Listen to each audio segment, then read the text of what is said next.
Hello, everyone. I'm Mike Cannici, and today we're going to spotlight a longtime coach who has had stops in Derby, Amity, Fairfield Prep, and currently is an assistant on the Ansonia football team, Coach Andrew Mancini. And Andy, I want to thank you for coming on today. It's a real honor.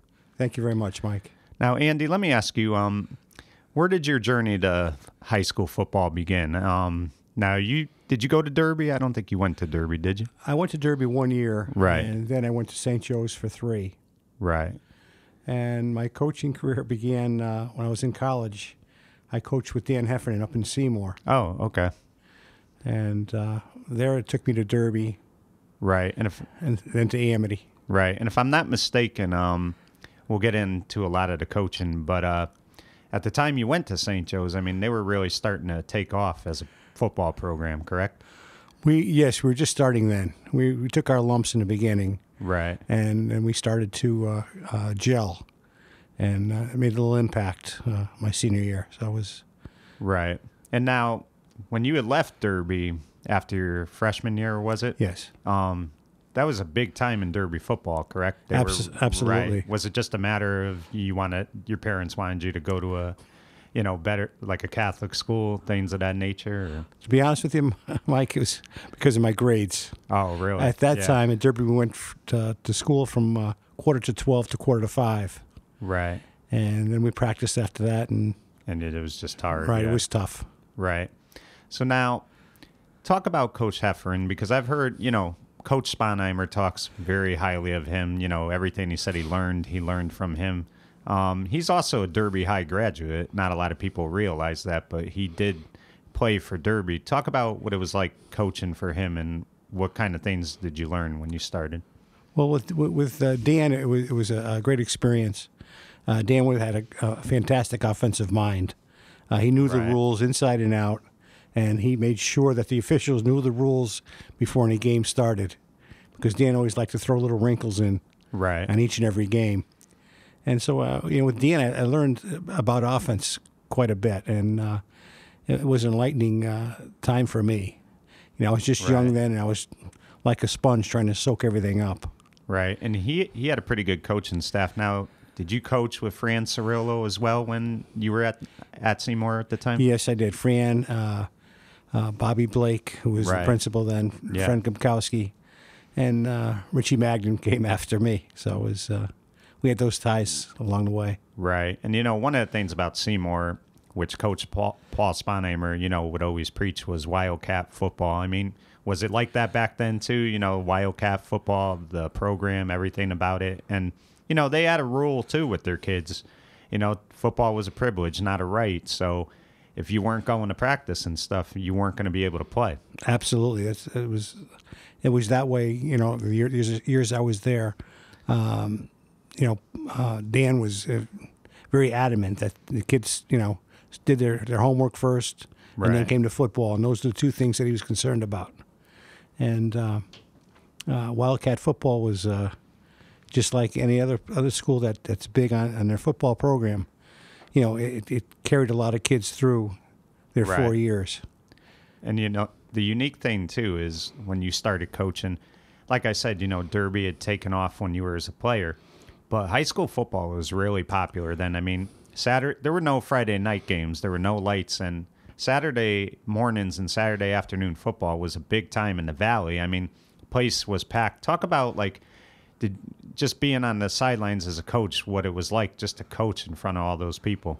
Well, to be honest with you, Mike, it was an experience for me. I mean, to be out there with Dan Heffernan and listening to him and learning from him, and seeing how he maneuvered his players, and it was a wonderful experience. Again, at that time, I didn't realize it because I was just trying to soak everything right in. Right. But, I remember Saturday mornings or Saturday afternoons, we used to play North Haven on Saturday afternoons, and they had a wonderful back, Steve Cassis. I don't know if you remember him. Yeah. And, Dan, always made sure that one back didn't beat us. Right. So he was, Dan, we used to practice a couple hours, and probably most of the time was offense because he was going to outscore you.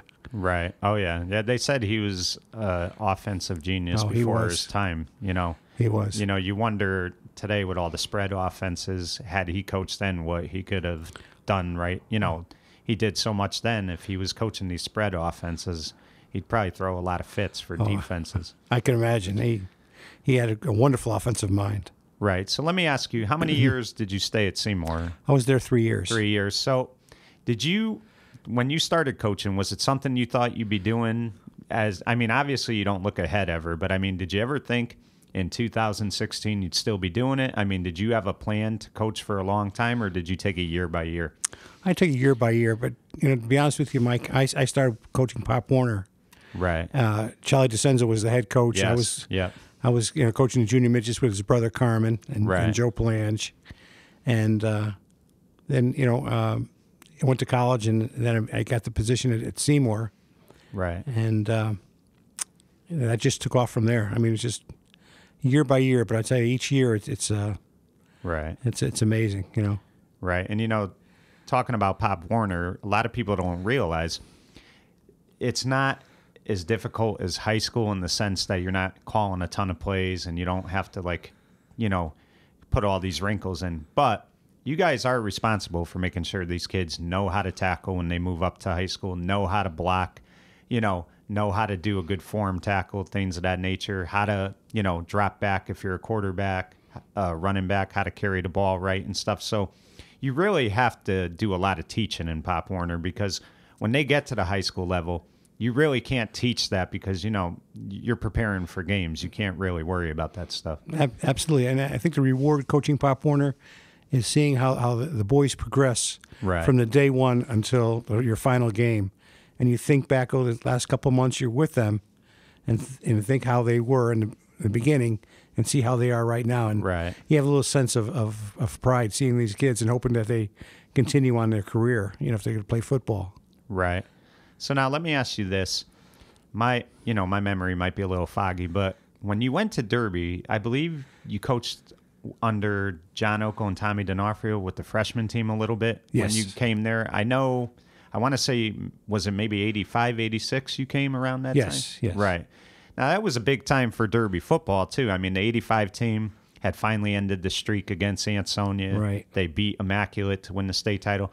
But just talk about what the experience was like when you came to Derby. And obviously, you knew you didn't need anybody to give you a history lesson on Derby football. You kind of already knew what it was about. Yes, I did. The experience there, like in Seymour, was another learning experience as far as I was concerned, because you actually learned different things that you always took for granted, little things that Lou imparted on Charlie that made a difference in a football game. Technique, the things that had to do with, being successful in your particular position, like what a guard would have to do and what a tight end would have to do to make that block, to make this play go. Right. It just wasn't the quarterback and the running backs, that made this team fly. It was each player was important, and Charlie made sure that was done in every level from varsity to JV to freshman. Right. Now talk a little bit about coaching freshman football, because again, I don't want to compare it to Pop Warner, but you're basically introducing these young kids to what they're going to do when they get to the varsity level. You're explaining the system to them, you're introducing it to them. But talk about the freshman level and what was it like? I mean, Johnny Oko, I believe, in a few years after that, he was ready to move up to the varsity. But just talk about coaching with Johnny and Tom D'Onofrio those first few years. Well, it was his experience. Both are excellent coaches. Right. Coaching freshmen, sometimes you get boys come out, this is their first experience into a contact sport. Right. And then you had other boys that played Pop Warner and knew what to expect.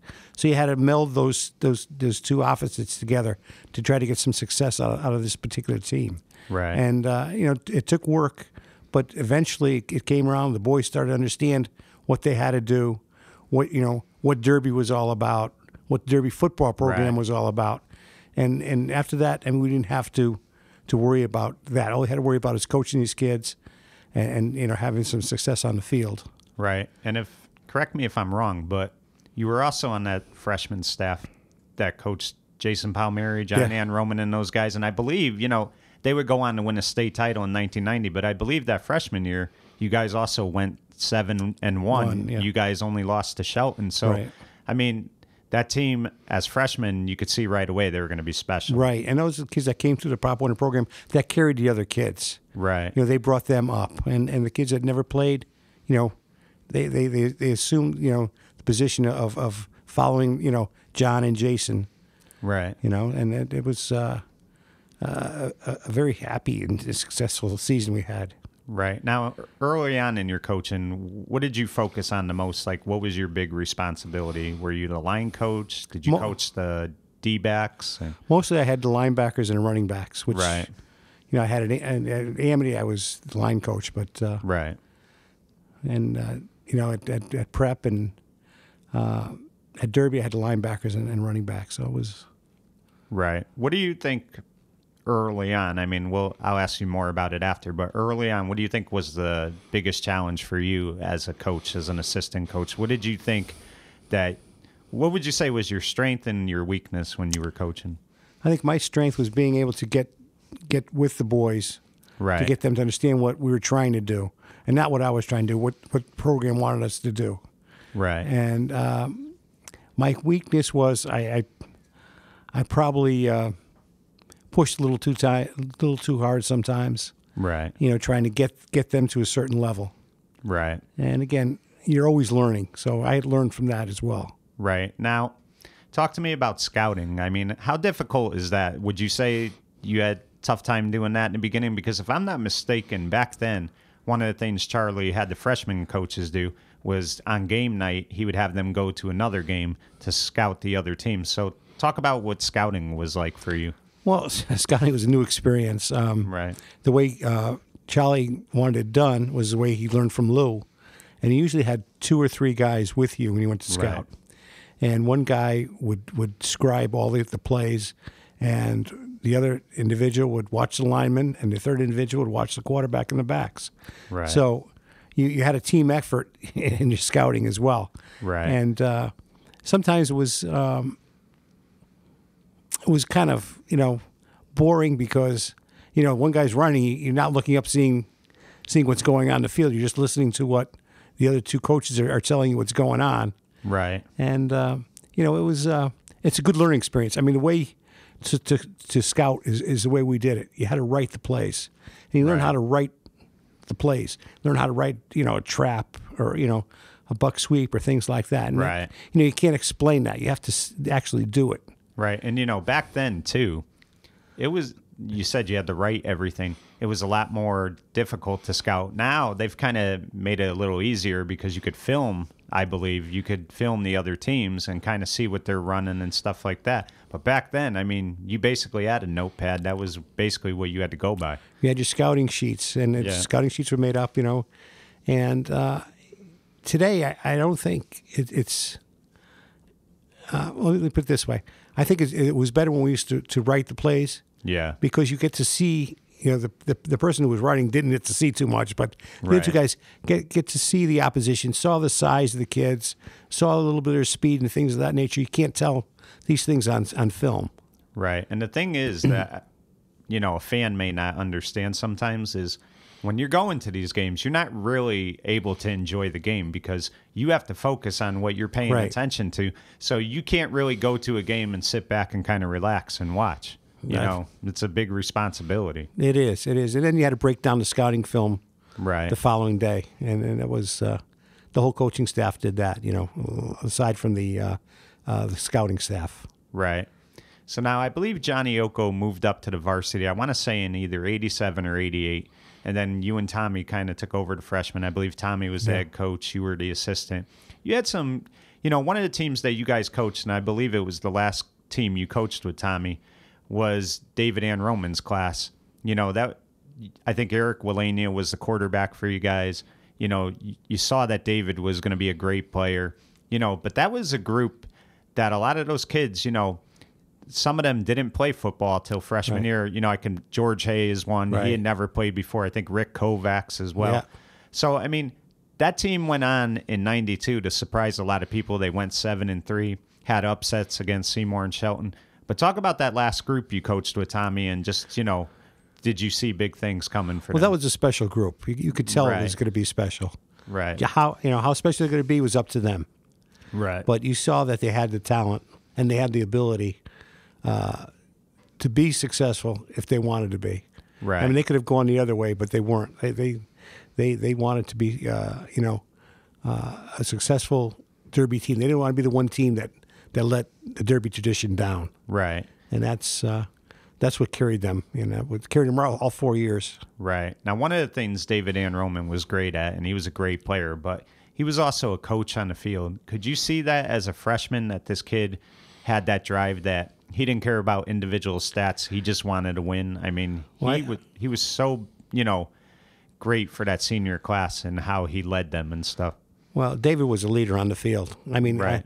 I think he had his beginnings in Pop Warner, because his dad was a Pop Warner coach, and right. His dad would critique him on certain things, and that carried over. I mean, David wasn't a know-it-all. He would just advise the kids, you should be doing this or doing that, and that's what he did. And right. he was a little vocal about it, but it wasn't a demeaning sort of way. Right. Now talk about, and I say this in the nicest way, he's a great person, but talk to me about coaching with Tommy D'Onofrio, because anybody that's ever seen Tommy D'Onofrio coach, he gets very intense and he gets very excited, and sometimes you have to kind of whisper in his ear, Tom, relax, it'll be okay. So talk about coaching with Tommy a little bit. Well, Tommy, to put it this way, he's the referee's worst enemy. Yes, yep. I mean, he'll be on him all day. Yeah. Oh, and I tell you, once Tommy starts, Tommy's a good coach. I mean, he had a successful high school career until he got injured. Right. But he stayed with the program. Right after high school, he did. Yeah. And then he followed through on the coaching, and Tommy was a good motivator. Right. But again, as you said, sometimes you had to hold Tommy back during the games. Right. Tommy, it's only 5-yard penalty. Don't worry about it. Don't get us a 15. Right. And sometimes he did get us a 15, but one of the things I liked about him though is whenever the team would get beat, he would always blame himself. He would always tell the kids, "This game's on me. You guys played great. I take full responsibility." He never, tried to blame the team for anything. Tommy never pointed the finger at anyone else. He always pointed fingers at himself or the coaching staff. We didn't do a good job getting it ready. And so, I mean, the kids, knew that. Right. And they did play hard, whether we won or lost. And, Tom would give credit when we won, and you also give credit when we lost. We just played a better team. He never demeaned the other team. And, Tommy had that character about him that, he was always, a gracious coach. Right. So now, after the 89 season, I think you moved over to Amity for the 1990 season. Was it just a matter of, at Derby, there was really no spot you could take because they had coaching staff in place in the varsity, and you just wanted to move up to the varsity level? That's correct. I went with Butch Mrazzi, and I was the varsity line coach. Right, and I believe you coached with Rick McGowan. Rick McGowan, yes, absolutely. And he's a great defensive mind. Buddy Chernowitz. Yeah, he was the freshman coach, right? Correct. So talk about, one of the things I used to get annoyed by sometimes is I would hear, people criticize Butch Mrazzi. But really, to me, Butch turned that program around. It took a few years, but you could see the year you came in 1990, that team improved a lot. They gave Derby all they could handle that day. They had a great running back, I believe, Brett Dedman. Right, Dedman, yeah. Right. So talk about, coaching with Butch and coaching at Amity.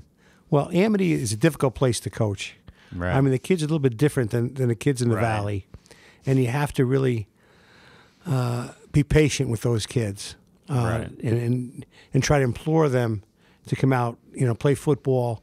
And Butch did that. Butch was a salesman. Right. And Butch did a heck of a job doing that. And when the kids that we got on the field were great kids. They wanted to win. But again, years of losing, that stigma was with them. And it took a while with Brett and a few other kids that, we shed that image of losers. Right. And we always gave Cheshire a tough game every year. Yeah. Butch and Steve Adazio were great friends. Right. And, we had a great rivalry with Cheshire as well with Derby. And right. But one of the things I noticed, and you just brought up Adazio, The Whoosie at that time had some tremendous coaches in it. I mean, you saw Sheehan was turning their program around. Lyman Hall was getting better. I think North Haven, Bob DeMeo was still there at the time. Shelton had brought in Tony Branca after Riggio left, and later Joe Benanto. But the Whoosie itself, and, East Haven, Rusty Dunn, I mean, he had really come in and turned that program around. Talk about, like, what coaching was like in the Whoosie back then, because you had a lot of great coaches. Well, it was tough each and every week because you were facing good coaches. Right. You were facing great coaches that had offensive minds, defensive minds, and you had to try to get, it was almost like a chess game. Right. You try to get the right piece in the right position. Yeah. To checkmate that other team. And it was a challenge each and every week. And again, playing teams like Lyman Hall with Phil Atoshin, and we played against Derby, against Charlie. Yeah. And again, it was tough. It really was. And again, each and every week was a battle, and it was one you looked forward to. Right. And you basically determine your success by how you did against that particular coach. Right. And that was, And one of the things I think helped you too when you went to Amity is Amity ran the same offense as Derby. Derby ran the wing tee. Amity did the wing tee. So, I mean, basically you just had to, it was kind of going from one place to the other and just making sure, you knew your responsibilities. Talk about, though, how important it is to coach the line because, we brought up Butch Marazzi. I mean, a lot of people don't realize this. He is given a ton of credit for that Ansonia line that won those 3 state titles, back in 2011, 12, and 13. Talk about what it's like and how important it is to coach the offensive line. Well, it's a hands-on job. I mean, you have to take from the center to your tackles. Right. And when you're running a wing tee, it's all usually your team's linemen are usually smaller than the other team, and it's all angle blocking. You have to teach the kids, the correct technique. You have to be in a certain position to get this particular block done. And once you get that done, and the kids see that the play is successful, they pick up on it right away, and it becomes second nature to them to do the right technique each and every play to get that first down or that that touchdown. Right. And Butch was a hands-on coach. I mean, Butch hired me and said, "Good, you go take it." Yeah. And he basically, just like Richie Magden, they're the CEOs of the program. Right. And they hired coaches to do their job. Right. And if he trusted you to get that job done, he put the blueprint in. Right. And he expects you to follow that blueprint. And if you had a problem, he would step in. But other than that, if you had the line, that was your area. If you had the backs, it was your area. Right. Now, correct me if I'm wrong. I could be wrong.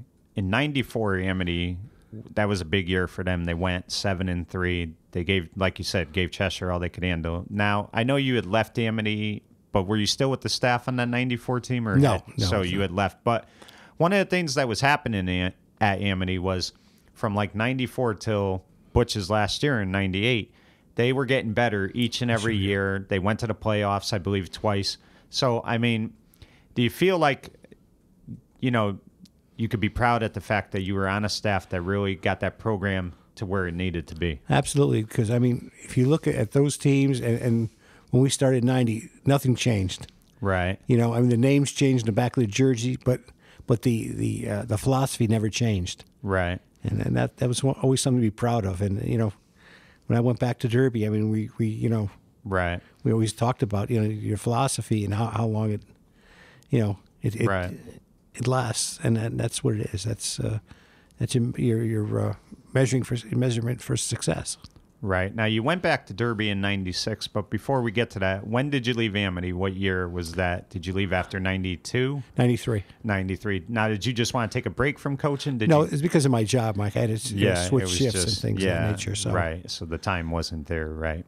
So now you come back to Derby in '96, and, it's kind of funny. You coached under Tommy, and then you came back in '96 to replace Tommy. Tommy had left after the '95 season, and again, it was because of his job. So you came in at '96, and I believe Johnny Yoko had you in the booth all year. You were kind of his eye in the sky up top.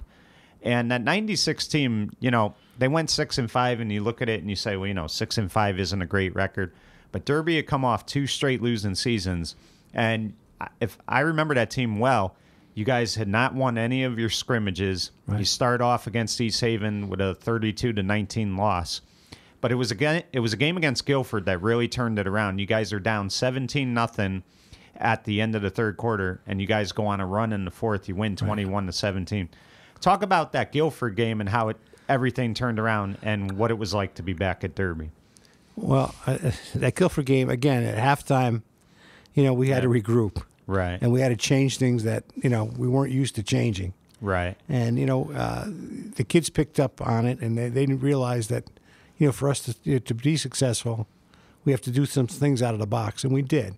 I mean, the kids were more than ready to make a change. Right. And so we did. Our techniques was always the same, but our philosophy changed a little bit, Right. And the kids came out of the locker room, and it was a different team.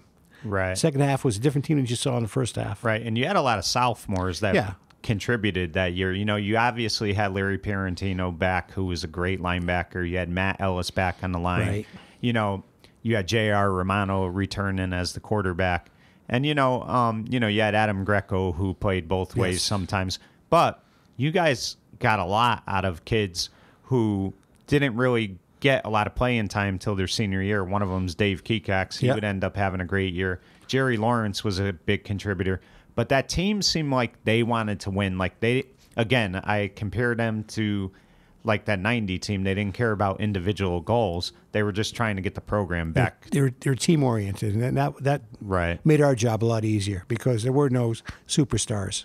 Right. And there were no egos. I mean, the kids were there, as a team and played as a team, even at practice. Right.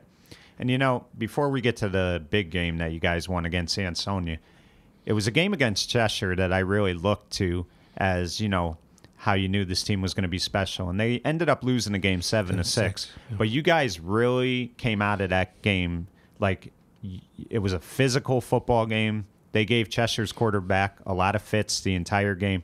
And even though it was a loss, it almost felt like a win because Cheshire had beaten up Derby for so long.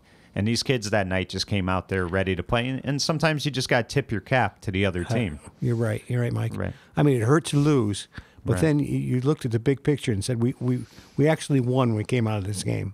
Right. The kids won their confidence that they could be a good team. And they went on to prove it. And, sometimes from a loss, you learn more than you could from a win.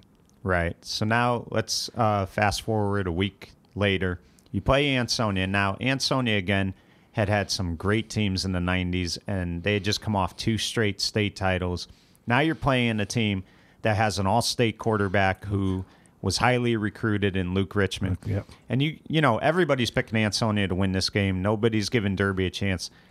You guys fall early 7-0, but you come right back. Dave Kekax runs it in for like 5 yards. It's 7-7.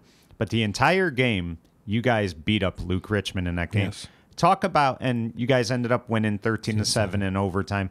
But just talk about what the feeling was like. What was it like for you? Because, I remember after that game, the crowd went so crazy. It took you about 15 minutes to get downstairs. Yeah. Talk about that feeling. It was euphoria. It really was. Right.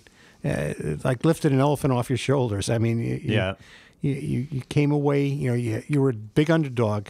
Right. And the kids, you had belief in the kids that game, that they weren't going to lose. Right. And, the coaches, we go in saying, okay, we'll give it our best and this and that, and we could win this game. The kids actually believe they can win this game. Right. And they went out and did it.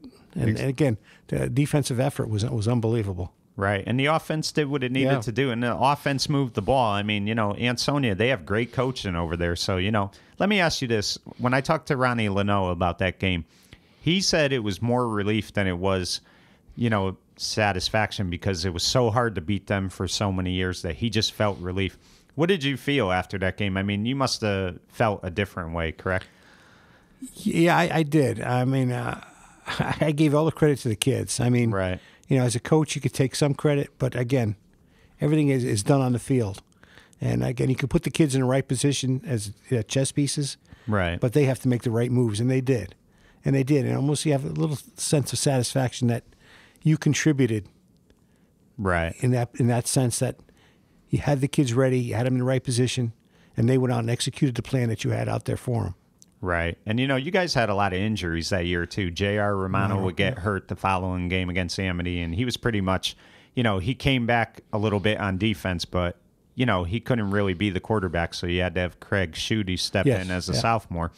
And then Adam Greco had broke his wrist early on in the year. So, you guys had some, and then you guys didn't have Matt Ellis the game against Shelton. And, so that team had a lot of injuries, yet somebody always picked the other person up. And, that was really a special team. And again, a lot of people look at 6 and 5 and say, well, what was so great? But you really had to be at the games, and you guys who were coaching these kids to see, the hard work they had put in. You had to be there all year long to see what was going on. And it was, again, the fans are great, but again, they come out on a Saturday. But, Monday to Friday, we're with the boys, and we agonize with them when they have an injury, and we have to put someone else in their place, and is that boy going to be successful? We don't want to put a boy in a position that he can't be successful, right? Because for the boy himself, it's not fair. Exactly, right. So we and that was the type of season too that Coach Oko really needed, because he had his first few years weren't the best what he had hoped. He was putting a lot of pressure on himself, and it was nice for that team to have a good year, because I think it kind of made him relax a little more, because it's not easy when you're the head coach, because you take it with you year round. You take each game with you home, and sometimes when you're home, you're supposed to be home with your family, and your minds are miles away, and what you could have done, or what you should have done, or what you should be doing, and it's tough on a head coach. Right. So let me ask you this before I get to Fairfield Prep. You've coached with so many guys over the years, and you develop friendships, but you have great relationships with Johnny Oko, John D. Francisco, Charlie DeCenzo, I'm sure Frank Alu. Talk about what it was just like coaching with those guys, and just being at practice with them every day, scouting and stuff like that. You really do form a bond, correct? You form a family. Right. It's more than a fraternity of coaches. It's a family. Right. You go and do anything for any one of those guys. And, even to this day, they're still my best friends. Right. There's not a day that goes by I don't, call Charlie or D or, used to be Richie, God rest his soul. But, right. Again, coaching is a fraternity. But again, more than that, it's a family. Right. Now, before I move on, you got any good John D. stories? Because he's a legend. One thing about talking with John D. Francisco is you never get bored by him. Every day is an adventure when John D. talks. Well, I had one story with John D. I was coaching baseball with him in '96. Right. And Kenny Marcuscio was the athletic director. And, D always had a penchant for, smoking in or around the dugout. Right. So we're in a tournament game. I believe it was against Immaculate up at Nolan Field. Right. And D disappears, and we're in between innings. And he disappears somewhere, and I think the umpire was looking for him. And all of a sudden, you see a puff of smoke behind the dugout. And Kenny starts yelling to John D. Right. And so that was D. That was D. Right. And he used to keep a pack of cigarettes in his sock so no one could see him. Right. Yeah. Of course, on character. On rainy days, they were soaking wet. Oh man, he's something else. One of the funny things about D, when I had him for teachers, he would always tell you. He must have told this story 100 times how he carried $2 a day with him, and that was it. He wasn't afraid to tell you his daily routine. Oh, of course. His wife would give him his allowance every day. Right. Now, you talked about coaching with him in '96, the baseball team. That was a special year for Derby. They went on to win the state title. Right. Talk about, coaching with D and being able to be a part of a championship. That had to be wonderful. Well, it was. We started off, we were awful. I think 0-5, right? Yeah, we started off, we were awful. And we had talent. That was the sad part about getting off to a slow start. We had kids that were coming around. We had a great pitching staff, and we just couldn't, put put the kids in a right position to win.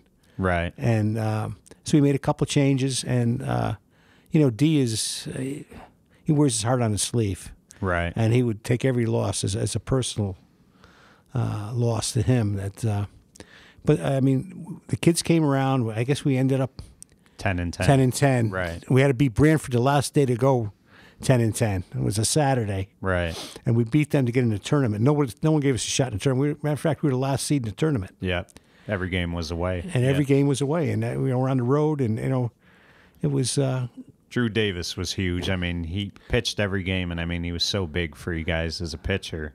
But you talk about some of the other guys on that team that stepped up who, again, didn't really get varsity time until their senior year. I could think of Kevin Minnendorf as the designated hitter. And then you had Sean Hayden, who was your first baseman. Yeah. Didn't bat, but he played defense, and he was big in that championship Gary Pompa. game. Yep, Gary Pompa. Yeah, Steve Stonehouse, all those kids. Craig Schutte played, and George French. They both, were starters on that team. So, I mean, Danny Ortiz. Yep. So, I mean, that Jason Krzyzanowski. I mean, that team, again, didn't have superstars, but they knew how to win. They did. I mean, they got confidence in the middle of the season, and it just carried right over. I mean, we had a fight on the last Saturday to qualify for the tournament. And those kids weren't going to be denied.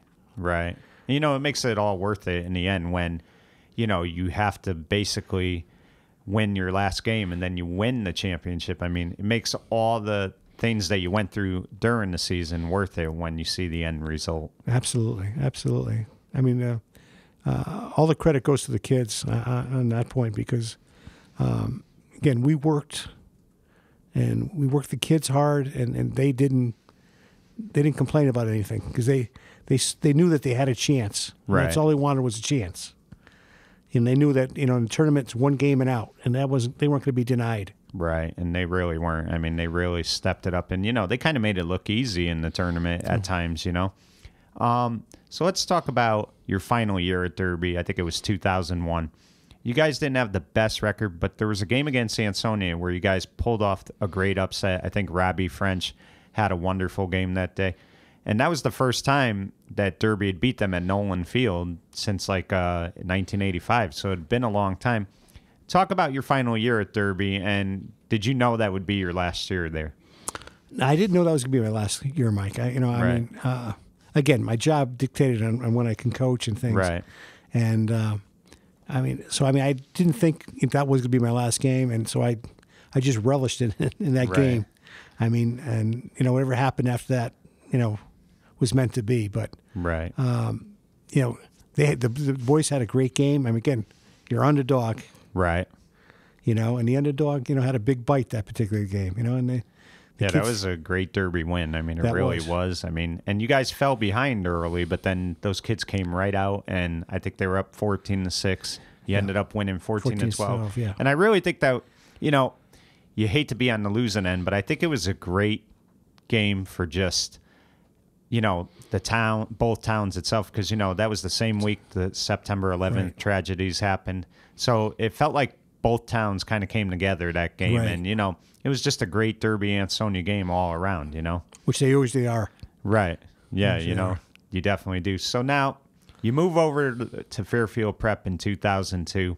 Talk about, I have never heard in all the years I've talked to people about Rich Magnan, I've never heard anybody say a negative thing about him. Just talk about what it was like coaching with him for so many years. It was an experience. Right. Richie was a great guy, a great coach. Yeah. He learned under Earl Avery, which was a legend in Fairfield. Right. Richie, was like Butch. He was a CEO, and he put people in positions. Right. And didn't interfere. And again, eventually Charlie came on board. Oak came on board. Yeah. And he prided himself on having quality people. Right. And he couldn't be he couldn't be nicer. Oh yeah. And he was a great guy. Rich was a wonderful, wonderful man. Right. And those years you coached with Rich, those were some good Fairfield Prep teams. The 2002 team, your first year, that team had a real good year. I mean, let me ask you this. When you're coaching at a small school like Derby and you don't get a lot of big kids, they basically win with their toughness. Was it, what did you feel like coaching kids that are big kids and it's a big school? I mean, does it take a little pressure off you as a coach? I mean, knowing that you have some some big kids to work with. Oh, absolutely. Absolutely. It's like being in the land of the giants. Right. I mean, we had a huge line. Right. In fact, our line was fantastic. Unfortunately, we played Derby that particular year, too. Right. Yeah, I remember at Ryan Field, yeah. Right. And then you'd play him the next year at Fairfield Right. Prep. And those 2 years those first 2 years you were there, I mean, again, those were some good Fairfield Prep teams. I think, if I'm not mistaken, one of those years you guys made the playoffs, correct? 2002? I could be wrong. No, we didn't. No, you didn't. No. Okay. So I apologize. We got beat on Thanksgiving Day. We were West Haven, right, right? which was Right. a thorn in our side every year. Right. And, the thing is, West Haven and Fairfield Prep really didn't start to play each other on Thanksgiving until the SCC, developed. So talk about that rivalry a little bit, because it's a real good rivalry now. And, I mean, that's one of the big games in the state on Thanksgiving. Well, Richie and Ed McCarthy, the coach from West Haven, were right. They're great friends up until that particular game, and then no holds barred that particular game. Right. But they both respected each other, respected the teams that they coached, and respected the opposition. And again, it was in our case, we always had a win to get into the playoff, and we weren't too Right. successful because Eddie always had. It seems the luck of the Irish on his side. Right. He was a great coach, too. He was a good coach at St. Joe's. A lot of people forget that, but he was really good there. Now, in 2003, Johnny Oko joined you with the staff.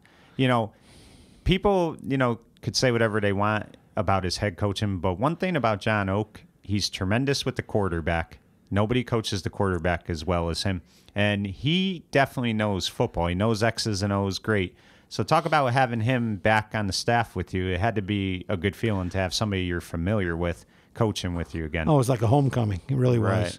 I mean, Oak is a great coach. I mean, Right. I agree with you. People, sometimes criticize Oak, but again, you had to be in his shoes Right. to see what he had gone through and what he was working with, and to get the results that he got. I mean, Right. And the thing is, people don't realize that. I brought up the quarterback. A lot of people, that's not an easy position to teach. And he was really a master at that. He knew how to teach the quarterback. I think one of the Craig Schutte and I could even go as far as Adam Ives, the success they had was, what he taught them, as far as backing up and, rolling and things of that nature. He was very good at that. right? A lot of those kids, they weren't quarterbacks by nature. Right. And Oak made them into quarterbacks. He made them into successful quarterbacks.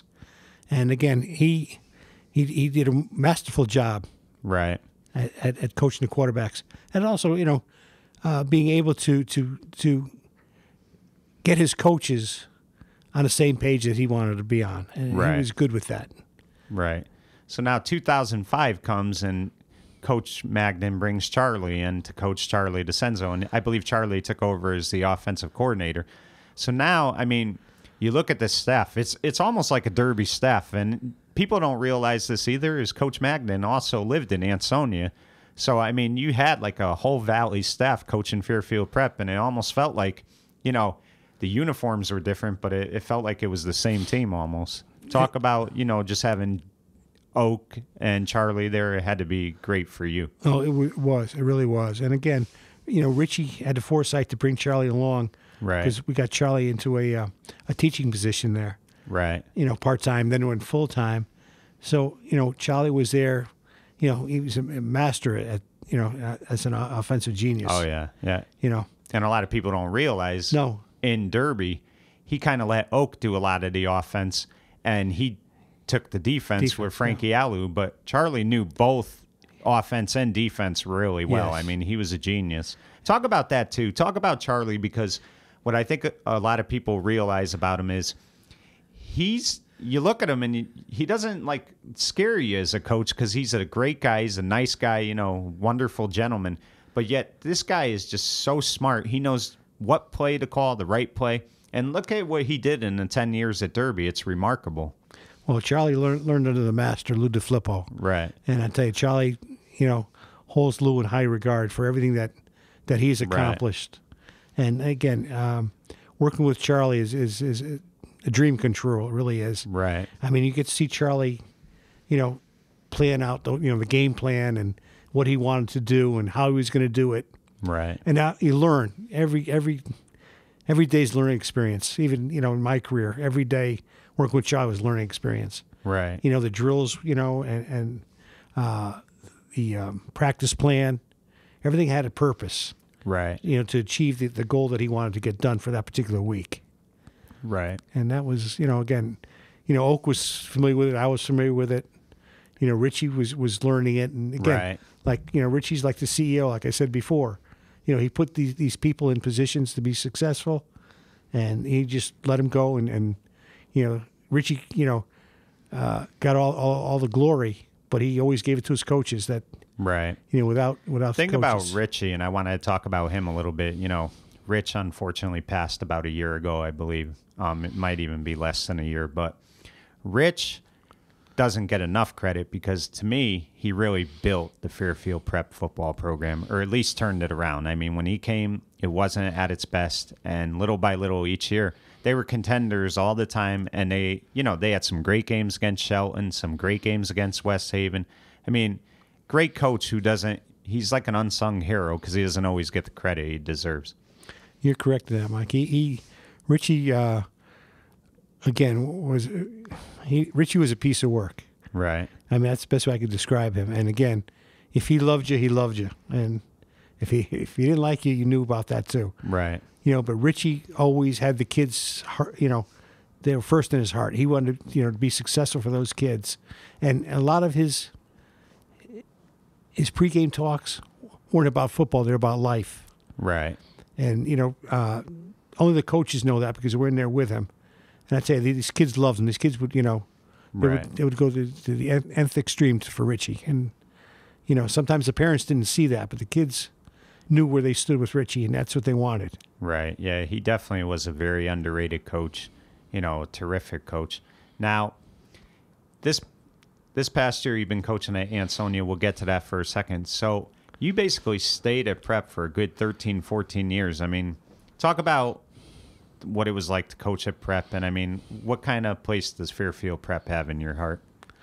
Well, it has a high place in my heart. I mean, right. Coaching with people like Richie and Charlie and Oak and seeing how the program has progressed from the time that Richie brought us aboard and seeing their success that they're having this year as well from, the kids that we had in the beginning.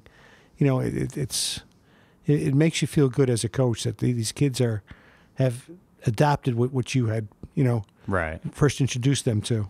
Right. Andy, one of the things, the coaching staff split up little by little on that staff, and, Coach Oko got the opportunity to be a head coach again, and he's been at Nawawag for probably the last 7 years. And, that's a program, too, that I've seen him do a nice job with. They weren't even varsity the first couple of years, and I think last year they had a nice 5-5 season.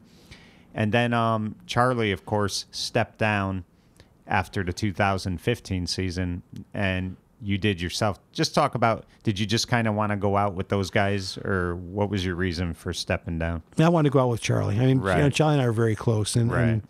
I didn't want to, go down to Fairfield without having, Charlie. We used to, right. drive home and, talk football, talk strategy, and again, those are things that I'll never forget. I mean, right. It's something that will always be close to me, and I hope to Charlie as well. Right. Now, let me ask you, obviously, you're not the type of guy that's going to want to drive to Woodbury every day, but did Coach Oko give you an opportunity to come with him when he took over at Nawawag? Oh, yeah, he did. Yeah, he did, right. Yeah. But it's just the ride itself was right. probably... Plus, we were still at Fairfield, so that was...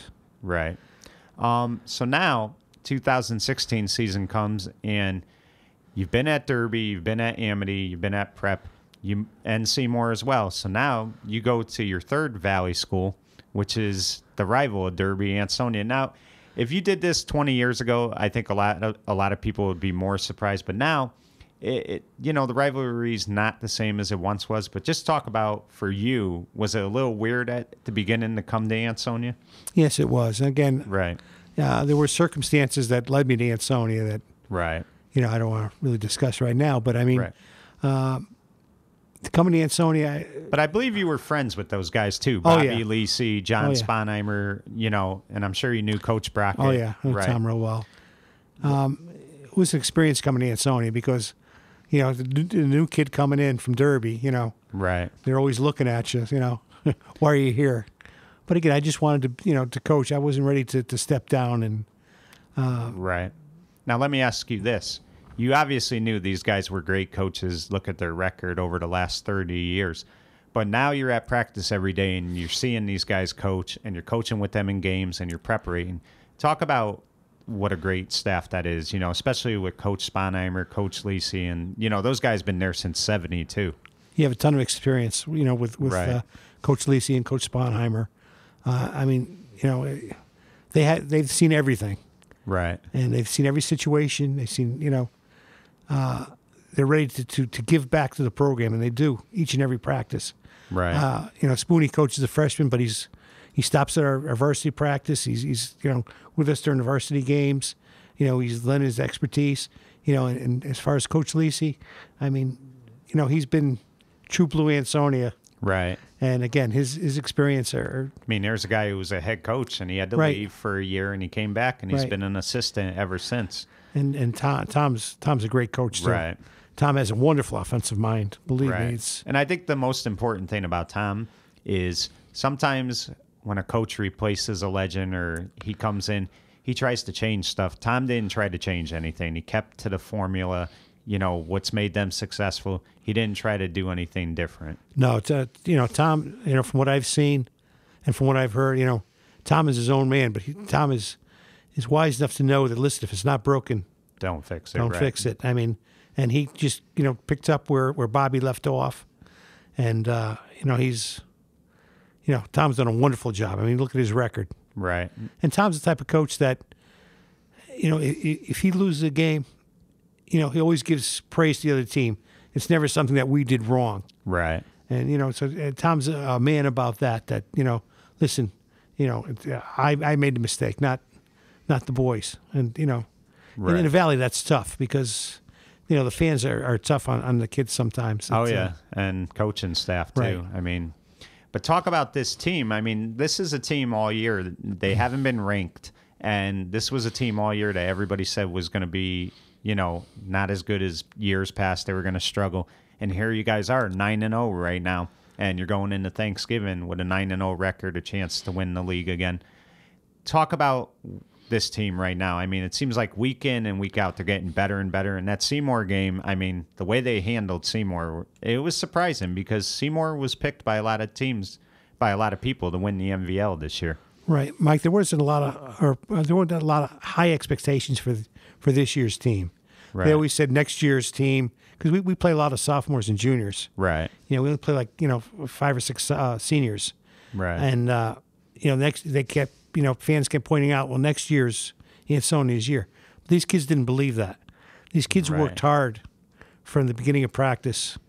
That in the weight room during August workouts, during preseason, we took our lumps in a couple of scrimmages, but the kids learned from that. Right. That we could be a good team if we stay together, and they stuck together. And like you said, right now we're 9-0. We have a chance to be 10-0. Win the Hosey and go into the state tournament, and that's all we wanted. What's all we wanted, Right. And I think the Thanksgiving game will be a great game. That's always a good rivalry. So, you've gotten to experience different types of rivalries over the years as well. Tell me this, though, Coach. I talk to a lot of former players, and I'm going to bring up, Rob French comes to mind, as does his brother George. And, another guy that always talks very highly of you. I think he played on Derby maybe in the 97-98 team, and maybe wasn't a superstar, but he's always kind of talked very highly of you, is Kurt Mezowitz, guys like that. Yeah. Just talk about what the most rewarding thing has been, because the victories are nice, but I'm sure that when somebody comes up to you 20 years later and still calls you coach, that's got to be a great feeling. Oh, it is, and it means that you've made an impact on these boys' lives, Right. and that's that you can't put a price tag on that. You're coaching again. You're not getting a lot of money to coach these kids. Right. Sometimes you're not even getting any if you're a volunteer. Right. But to have a boy come up to you, like you said, 20 years later and say, "Coach, then you know you did something right, and that's all you can ask for in coaching. Right. I mean, there's no other reward than that. Right. Now, Coach, let me ask you, if there's one thing, you're not the type of guy, again, guys like you, Johnny Oak, Charlie, you know, Coach Magnan, you guys aren't the type of guys that like recognition. You don't like when the focus is on you. That's never been your way. But just tell me, if there was one thing you'd want your players to remember you about, what would you want that to be? Oh, let me say, I think that would probably be that I was fair.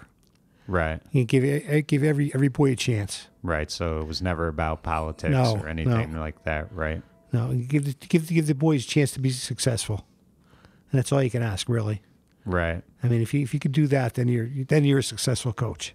Right. So now, one final question: 5 years from now, you never want to look ahead, but 5 years from now, will Andy Mancini still be coaching? Probably not. Probably not. Right. So, but there's always a chance. Right. But now, do you basically take it as a year-by-year thing?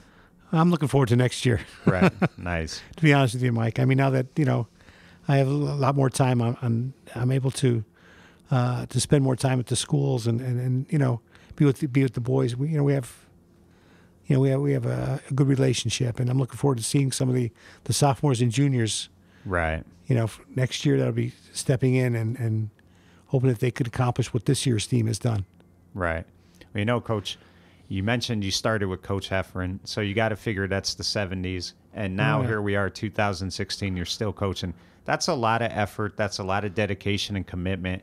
And what people forget is, too, it's not a full-time job. You have a full-time job that you've done for years. So you're coming to practice right after that job a lot of times. So people don't realize the work that goes into it. But I just want to say on a personal level, I admire what you've done coaching these boys.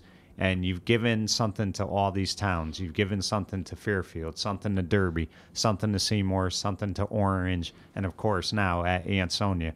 And I really do applaud you for that. And I think you've done a wonderful job coaching these boys. Thank you very much, Mike. Thank you. I appreciate that. No problem, man. I want to thank you for coming on today. It was an honor. You know, have to have you back here one day with John D. and we kind of catch up on some more stuff. But thank you again for coming on. Thank you very much, Mike. And that was Coach Andy Mancini. I'm Mike Cannici saying goodbye, everyone.